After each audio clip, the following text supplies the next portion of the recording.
하나님 말씀 보겠습니다. 하나님 말씀은 잠언 23장 26절에서 28절까지 말씀입니다. 내 아들아, 너 마음을 내게 주며 너 눈으로 내 길을 즐거워할지어다. 대저 음녀는 깊은 구덩이요 이방 여인은 좁은 함정이라. 참으로 그는 강도같이 매복하며 사람들 중에 사악한 자가 많아지게 하느니라. 아멘. 오늘 말씀은 죄에 대한 속성, 그것에 대해서 우리에게 말씀해 주십니다. 오늘 본문 26절에 보면 너의 마음, 너의 눈이라는 표현이 나옵니다. 이것은 하나님의 말씀 앞에 선 자가 마음에 무엇을 품고 있어야 하며 눈으로는 무엇을 보아야 하는지에 대해서 우리에게 말씀하시는 겁니다. 마음과 눈을, 하나님의 말씀 앞에 선 사람이 마음과 눈을 어디에 두어야 합니까? 오늘 본문에서는 마음을 나에게 주며 눈을 내 길을 즐거워하라 라고 말씀합니다. 여기에 나라는 것은요, 오늘 말씀을 읽는 자에게 하나님의 말씀을 가르치는 부모를 가리킵니다. 너의 마음을 내게 주고 너의 눈을 내가 가르치는 그 길을 즐거워할지어다 라는 말씀입니다. 물론 또한 이것은 하나님의 말씀 앞에 서 있는 사람에게 말씀을 가르치는 선생입니다. 오늘 우리에게는요, 하나님의 말씀이 바로 선생인 겁니다. 그래서 하나님의 말씀 앞에 서 있는 내가, 또한 그 말씀과 항상 동행하는 삶을 살아가는 내가 나의 마음과 나의 눈을 어디에 두고 있는지 우리에게 물어보시는 겁니다. 여기에 배운다라는 것은요, 마음을 주며 눈을 맞추는 것을 의미합니다. 배운다는 것은 귀만을 이렇게 주목하는 것이 아니라 마음을, 모든 것을 집중할 때에 그것을 바로 배우는 사람이다라고 말할 수 있다는 겁니다. 하나님의 말씀을 배운다라는 것은 그 말씀에 눈도 주목하고 귀도 주목하고 가장 중요한 마음도 거기에 주목하는 것, 그것이 바로 하나님의 말씀을 온전히 배우는 모습이라는 겁니다. 그리고 그 말씀을 즐거워하라 라고 말씀하는데요, 여기에 즐거워하다에 해당하는 단어가 라차라는 단어인데 기쁘게 여기다 애정을 품다 라는 의미입니다. 너의 그 눈을 내 길을 즐거워하라 라고 말씀하는 것은 우리의 눈이 하나님의 말씀에 애정을 가져야 한다, 갈망해야 된다는 의미입니다. 매일매일 삶을 살아가면서 하나님의 말씀을 마음 가운데에 갈망하고 그것을 바라는 그러한 삶을 살아가야 된다는 겁니다. 이것이 이 땅에서 바로 살아가는 삶이라는 겁니다. 우리가 매일매일 새벽마다 말씀 묵상을 서로 나눕니다. 그런데 그 말씀을 묵상하는 그때에 우리 마음속에 그 말씀에 대한 어떤 사모함과 애정이 있기 때문에 우리가 매일 이 새벽 말씀 묵상을 항상 우리가 보고 또 그 말씀을 묵상하고 또 기도하는 겁니다. 바로 이러한 삶이 하나님께서 우리에게 원하시는 삶이라는 겁니다. 매일매일 하나님의 말씀을 갈망하고 그 말씀을 바라는 삶. 계속해서 27절 말씀을 보면요, 대저 음녀는 깊은 구덩이요 이방 여인은 좁은 함정이라 라고 말씀합니다. 이제 26절에는 우리 그리스도인이, 하나님의 백성이 어떤 자세로 이 땅의 삶을 살아야 할지에 대해서 말씀해 주는 것이고, 27절부터는요 지금 우리가 살아가고 있는 이 세상이 어떤 환경이고 어떤 세상인지를 말씀해 주고 있다는 겁니다. 여기에 음녀가 나옵니다. 그리고 그 뒤에 이어서는 이방 여인이 나옵니다. 먼저 음녀에 해당하는 단어가 자나라는 단어인데 이것은 음행을 범하다, 매춘부를 의미합니다. 물론 이것은 음행한 여인뿐만 아니라 음행한 남자, 음행한 사람을 의미하는 것입니다. 음행하는 자, 그러한 자들은 깊은 구덩이다 라고 말씀합니다. 깊은 구덩이는 어떤 것이냐면요, 끝을 알 수 없는 수렁입니다. 빠지면 어디까지 떨어질지 아무도 예측할 수 없고 알 수 없는 구덩이라는 겁니다. 그리고 이것은요, 생명을 빼앗기 위해서 파놓은 함정을 의미합니다.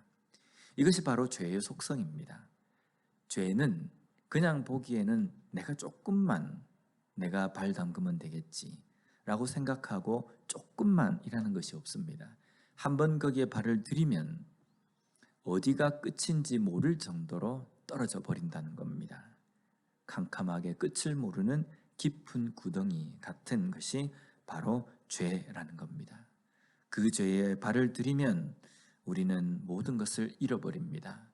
거룩도 잃어버리고 믿음도 잃어버리고 온전히 쫓아야 될 하나님의 말씀도 잃어버리게 되는 것입니다. 또한 이런 죄의 속성을 이방 여인에 비유합니다. 물론 이방 여인은 다른 나라 여자를 의미하는 것이 아니라 하나님을 대적하는 사람, 하나님의 말씀과 전혀 상관없는 삶을 살아가는 사람을 의미합니다. 이건 역시도 좁은 함정이라고 말씀합니다. 함정인데 좁은 함정입니다.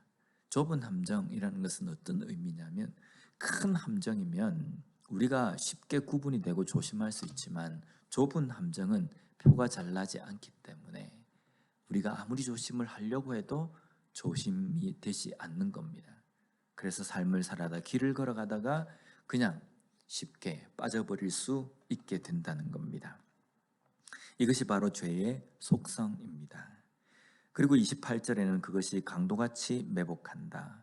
사람들 중에 사악한 자가 많아지게 한다라고 말씀합니다. 강도같이 매복해서 사악한 자가 더 많아지게 하려고 하는 것이 바로 죄의 목표입니다. 우리가 지금 살아가는 이 땅의 이 상황들이 그렇습니다. 세상은 날이 가면 갈수록 악해져만 갑니다. 조그만 악이 나중에는 더 큰 악을 불러일으키고, 또 조그만 악은 이제 모든 사람들이 생각할 때 당연한 것으로 생각되어지는 그러한 세상입니다. 또한 조그만 악에 대해서는 사람들이 별로 그렇게 심각하게 생각하지 않습니다. 더 큰 악, 더 흉악하고 더 잔인한 악이 있어야 사람들이 저게 잘못된 것이구나 말할 정도의 그런 세상을 우리가 살아간다는 겁니다. 이런 세상 가운데에 우리 그리스도인들은, 하나님의 백성들은 어떻게 살아야 되겠습니까? 정신을 바짝 차리면 우리가 잘 살 수 있습니까? 정신을 바짝 차려도 우리는 좁은 함정을 구분해낼 수 없다는 겁니다. 우리가 이 땅의 삶에서 잘 살아가고 우리가 이 땅의 삶을 정말 그 깊은 수렁에 빠지지 않고 살아갈 수 있는 것은요, 단 한 가지입니다. 하나님을 바라고 하나님의 말씀을 갈망하는 삶을 살아갈 때 우리는 바른 길을 걸어갈 수 있다는 겁니다. 매일매일 하나님의 말씀으로 말미암아 무엇이 의이며 어떠한 길이 우리가 걸어가야 할 길인지를 우리가 항상 깨닫고 그것을 온전히 붙들고 살아가는 삶을 살아갈 때에 우리는 이 땅의 삶을 승리할 수 있다는 겁니다. 우리가 매주일마다 설교 전에 한 주간의 말씀으로 승리하셨습니까? 라고 제가 우리 성도님들에게 이렇게 인사를 드리지 않습니까? 우리가 한 주간에 승리할 수 있는 방법은 내가 힘을 기르는 것이 아니라 하나님의 말씀을 붙드는 것입니다. 매일매일 하나님의 말씀을 묵상하고 그 말씀 가운데 나 자신의 모습을 비춰보고 나의 죄를 깨닫고 또한 하나님께서 원하시는 그 길이 무엇인지를 알고 그 길로 걸어가기 위해서 몸부림치며 기도하는 삶이 승리하는 삶이라는 겁니다. 오늘 우리에게 주어진 이 하루의 삶을 살아가실 때에도 말씀을 붙들고 말씀을 갈망함으로 말미암아 우리 앞에 놓여 있는 음료와 같고 이방 여인과 같은 깊은 수렁과도 같고 좁은 함정과도 같은 그 죄악의 길을 잘 빠지지 않고 걸어갈 수 있는 우리의 삶이 되었으면 좋겠습니다. 기도하겠습니다. 하나님 감사합니다. 오늘 날이 가면 점점 악해져가는 이 세상 가운데서 하나님의 백성으로 그리스도인으로 어떻게 살아가는 것이 바른 길인지를 다시 한번 깨닫게 해주시니 감사합니다. 하나님의 말씀 붙들고 걸어가게 하여 주시고 하나님의 도우심만을 갈망하며 기도하며 나아갈 수 있는 우리가 되게 하여 주시옵소서. 그래야 해서 매일매일 오늘 하루의 삶도 말씀으로 말미암아 승리하는 우리가 되게 하여 주시옵소서. 예수님 이름으로 기도드립니다. 아멘.